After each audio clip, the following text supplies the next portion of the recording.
जन्माष्टमी दिन मंदिर बाहरी जाई अधारे घुरी आसी से आज जीवी भाभी सकाळु उठी घरे पूजा सारी बाहरी गली पद्मनाभ मंदिर को।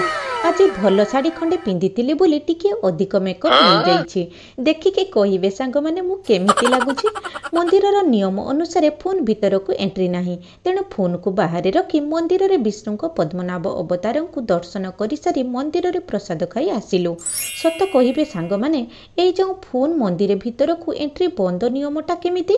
मो मतरे तो बहुत भल, कारण यह जो फोटो उठेबारे मन न रही ठाकुर पाखरे किछि समय मन रहुछि। एते बड़ खरा पार होई घर को फेरिली।